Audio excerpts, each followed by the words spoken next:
గోత్రగోస్య నమదేశ్య Ganga గోత్రస్య. So మీ నక్షత్రం తెలుసా? ప్రకాశనామదేశ సర్వపత్ని సమేత శ్రీమతా లక్ష్మి సౌభాగ్యవతి గంగ గోత్రభవతి. పార్వతీ నామదేశస్య స పుత్రకస్య. ఇది నక్షత్రం ఉత్తర నక్షత్ర జాతకస్య ఎన్నో పదం తెలియదు కదా. ఓకే. ఉత్తర నక్షత్ర జాతకస్య ద్వితీయ చంద్ర జాతకస్య కన్యా రాశి జాతకస్య ఝాన్సీ నామదేశస్య సహ కుటుంబస్య. ముగ్గురు నక్షత్రం తీసుకోండి. పరం అంటారు పెద్దవాళ్ళు చెప్పారు. సంకల్ప బలం ఉంటారు. ఇప్పుడు చెప్పబోయేది సంకల్పం అన్నమాట. నేను చెప్తాను, అది మీరు చెప్తారు. అది కరెక్ట్గా పవర్ఫుల్గా ఉండాలన్నమాట. అంటే మనస్ఫూర్తిగా మనం సంకల్పం ఇప్పుడు చెప్పిన తర్వాత మామూలుగా చెప్తున్నాను. మిగతా పూజ కొంతసేపు పోయేసరికి గంట 2 గంటలు 3 గంటలు పోయేసరికి కొంచెం అటు ఇటు అవుతుంది మైండ్ ఎవరికైనా. సహ కుటుంబస్య క్షేమ స్థైర్య ధైర్య విజయ అభయ ఆయు ఆరోగ్య ఐశ్వర్య అభివృద్ధి సిద్ధ్యర్థం ధర్మార్థ కామమోక్ష చతుర్విధ ఫల పురుషార్థ సిద్ధ్యర్థం మమ ధన కనక వస్తు వాహన అభివృద్ధి సిద్ధ్యర్థం ఏ గ్రహ దేవత దోష నివారణార్థం ఏ గ్రహ దేవత అనుగ్రహ కటాక్ష సిద్ధ్యర్థం. జన్మ నక్షత్ర మీ దగ్గర ఉండండి. మీకు నక్షత్రం తెలుసు కాబట్టి ఉత్తర నక్షత్రం మనసులో అనుకోండి. జన్మ నక్షత్ర వసాత్తు జన్మ రాశి వసాత్తు జన్మ లగ్న వసాత్తు జన్మకరణ వసాత్తు జన్మ అయిన వసాత్తు నామ నక్షత్ర వసాత్తు నామ రాశి వసాత్తు నామ లగ్న వసాత్తు నామకరణ వసాత్తు నామ అయిన వసాత్తు సకల దోష నివారణార్థం నూతన గృహ ప్రవేశ శుభ సందర్భేన సకల దేవత అనుగ్రహ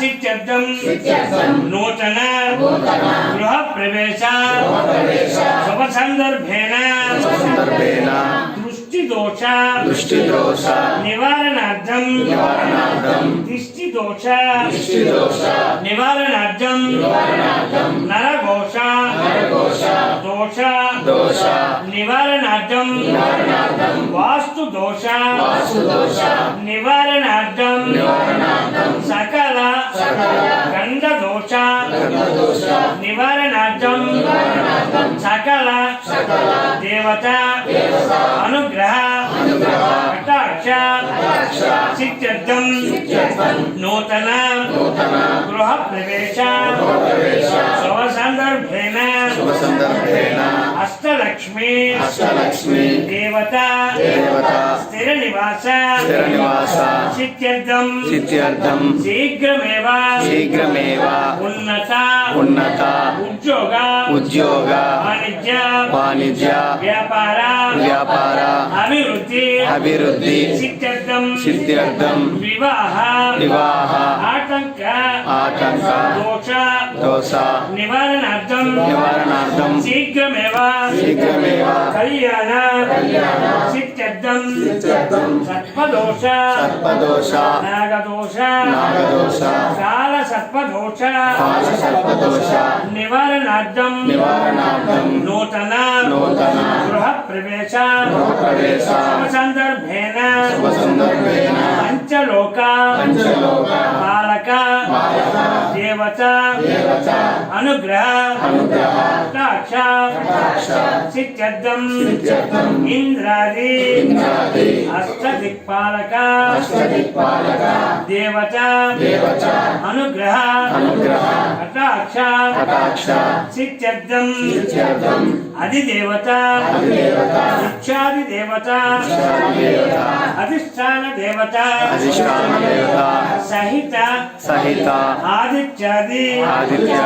నవగ్రహ దేవత దోష నివారణార్థం సూర్య అరిష్టేతు సంప్రాప్తే సూర్య పూజాంచ కారయేత్ సూర్యధ్యానం ప్రవక్ష్యామి ఆత్మా పీడోప శాంతయే చంద్ర అరిష్టేతు సంప్రాప్తే చంద్ర పూజాంచ కారయేత్ చంద్రధ్యానం ప్రవక్ష్యామి మనః పీడోప శాంతయే ఉజ్వా అరిష్టేతు సంప్రాప్తే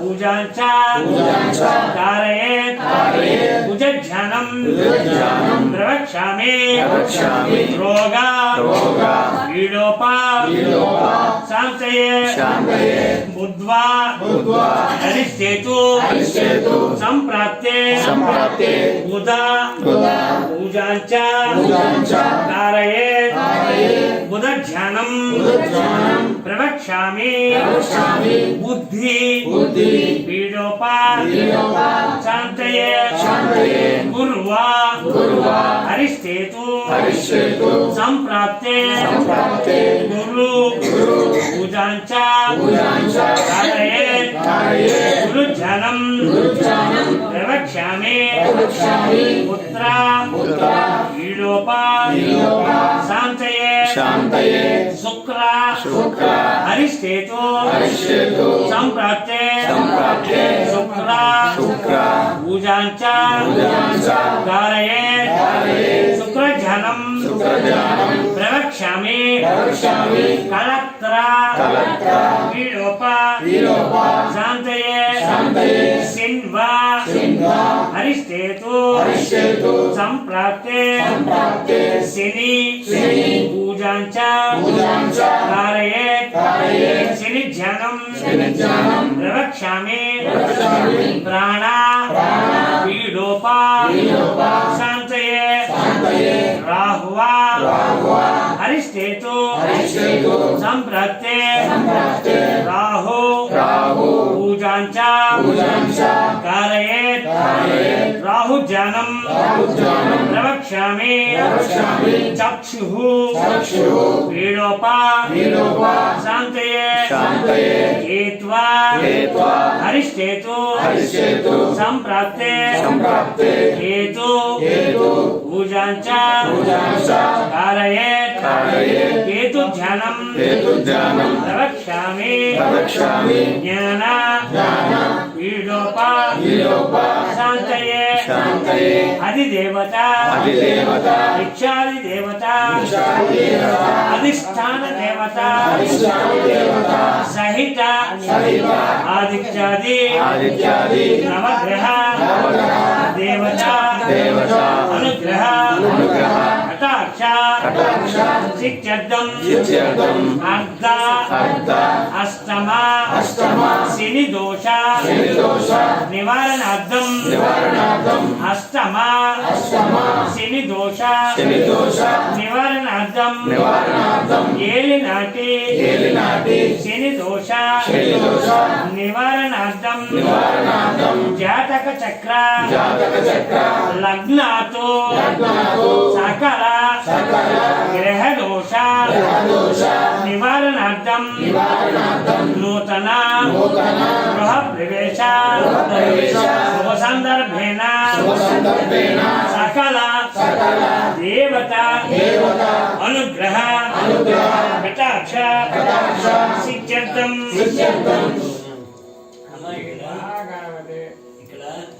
ఇష్టదేవత అని చెప్పిస్తాను. ఇష్టదేవత అంటే మీకు ఒకళ్ళు ఇష్టము, మీకు ఒకళ్ళు ఇష్టం, మీకు ఒకళ్ళు ఇష్టం, వాళ్ళని మనసులో తలుచుకోండి. మీ ముగ్గురు ఇష్టం. ఆరాధ్య దేవతని నెక్స్ట్ అడుగుతారు. అప్పుడు ఏంటంటే ఆరాధ్య దేవత అంటే మీకు వివాహం కాకముందు మీరు ఒకళ్ళ స్వామిని పూజిస్తారు, మీరు ఒకళ్ళని పూజిస్తారు. కానీ వివాహం జరిగిన తర్వాత మీరిద్దరు కలిపి పర్టికులర్గా ఒకళ్ళ ఇంట్లో పూజించుకుంటుంటారు. వాళ్ళు ఆరాధ్య దేవతలు. ఈ రెండు తర్వాత మీ కుల దేవతను అడుగుతాను, వాళ్ళ పేరు చెప్పాల్సి ఉంటుంది. తర్వాత మీ గ్రామ దేవతను అడుగుతాను. మీ గ్రామ దేవత అంటే ప్రస్తుతం మీరు ఉంటున్న ఏరియాలో ఉంటున్న అమ్మవారిని చెప్పాలి. ఇక్కడ మీకు తెలిస్తే చెప్తారు, లేకపోతే శక్తి స్వరూపాన్ని వేస్తాం. అది తర్వాత మీకు ఎవరైనా పేరెంటాలు ఉంటే వాళ్ళని ఒకసారి స్మరించుకోవాలి. ఈ సందర్భంలో ఏంటంటే పితృదేవత మెయిన్, అందరికన్నా ఇంపార్టెంట్ ఏంటంటే పితృదేవత. వాళ్ళ ఆశీర్వచనం లేకుండా మనం ఈ స్టేజ్కి రాలేదు. వాళ్ళ ఆశీర్వచనం మనకి చాలా ఇంపార్టెంట్. ఉన్ననాళ్ళు తల్లిదండ్రులను జాగ్రత్తగా చూసుకోండి. తర్వాత వాళ్ళు కాలం చేసిన తర్వాత అందరం పోతాం, ఎవరో ఉండిపో.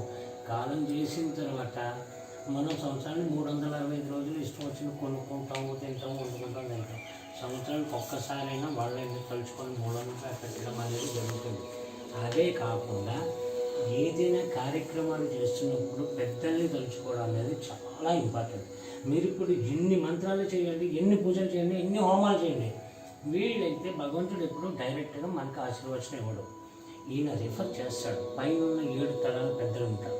8వ తరం వాళ్ళు దేవుళ్ళు ఐక్యం అయిపోతారు, అంటే వాళ్ళు మరో జన్మకు పోతారు.